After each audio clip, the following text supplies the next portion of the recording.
Sir, आज के all party meeting में मैंने कॉम्प्लीमेंट किया हमारी आर्म फोर्सेस को और भारत सरकार को कि उन्होंने एक ऑपरेशन सिंदूर को अंजाम दिया।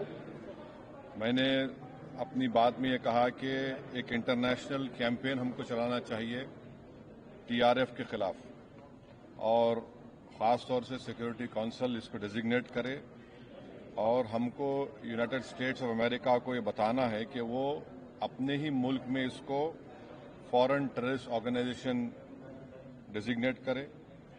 और क्योंकि आप देखेंगे फरवरी 2025 में हाफिज सईद के बेटे हाफिज अब्दुल रऊफ की एक स्पीच है पीओके में, जिसमें उसने कहा कि 2025 तमाम साल हम लोग जिहाद करेंगे। तो ये जिहाद का नाम लेकर, ये भारत में गलत नाम लेकर कत्ल करना चाहते हैं, आतंक फैलाना चाहते हैं।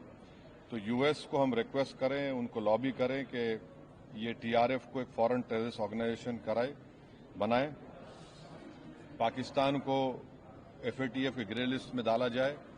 यूनाइटेड किंगडम से हमने ट्रेड डील किया है, अब क्या क्या बहुत सी चीजें कम हो जाएंगी, टैरिफ कम होगा। तो हम यूके गवर्नमेंट से कहें कि वो भी टीआरएफ को बैन करें और यूके ट्रेजरी पाकिस्तान को सैंक्शन करे। यूनाइटेड स्टेट्स से हम ट्रेड डील करने जा रहे हैं और यूएस प्रेसिडेंट ने कहा कि जीरो टैरिफ होगा एग्रीकल्चर पर। तो ये मोर द रीजन है कि हम यूएस भी इसको कबूल करें।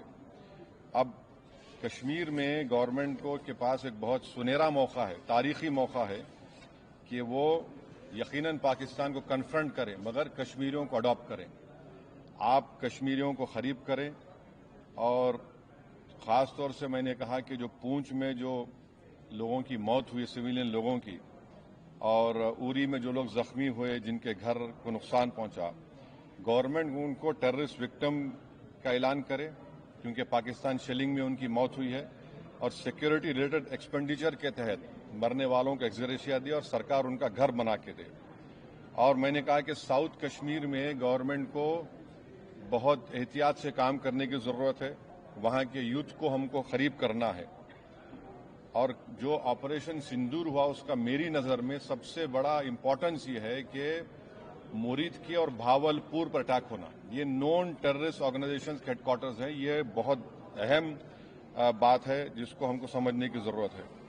मिलिट्री स्ट्रेटेजी वाइज आप देखेंगे, अब हमारे देश के लिए दो फ्रंट पे हॉस्टिलिटी होगी, एलएसी और एलओसी पर। इसलिए कि जब 16 में उरी हुआ, 2019 में हम बालाकोट किए, आज हमारी 50,000 फौज गलवान और पे बैठी हुई है। तो ये टू फ्रंट हॉस्टिलिटी को हमको देखने की जरूरत है। चाइना से हम इतना एक्सपोर्ट कर रहे हैं, इंपोर्ट से ज्यादा चाइना से इतना इंपोर्ट कर रहे हैं, एक्सपोर्ट से ज्यादा हो रहा है।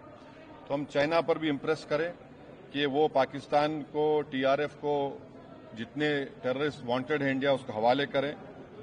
और गवर्नमेंट से मैंने गवर्नमेंट से कहा कि आपने अच्छा जवाब दिया ओआईसी को, और तुर्किया को हमको समझाना है कि तुर्किया पूरे विश्व में एक ऐसा कंट्री है जो अपने ही देश में जो टेररिस्ट ऑर्गेनाइजेशन है कर्ड्स, उनको बॉम्ब करता है।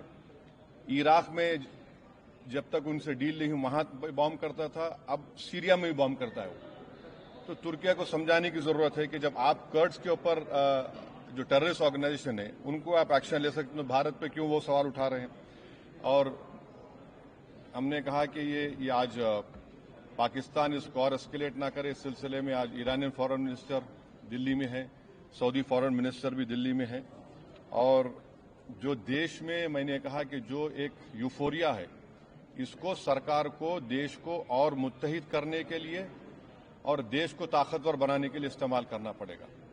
और जो लोग मैंने जिक्र किया, हिमांशी, उस बच्ची का जिसने अपने पति को खोया 6 दिन की शादी के बाद, कि किस तरह सोशल मीडिया पर उसके ऊपर रिकेक हमले किए गए। और आखिर में मैंने कहा कि न्यूयॉर्क टाइम्स, रॉयटर्स और सीएनएन ने एक कहा कि बठिंडा में एक रफाल गिरा है। वो सही है गलत है हम नहीं जानते, मगर हमने एक गवर्नमेंट से कहा कम से कम इंडियन एयरफोर्स को आप कहिए कि उसको डिनाई करे, ताकि हमारे आर्म फोर्सेस का मोराल और उनके रेपुटेशन में कोई कमी ना आए।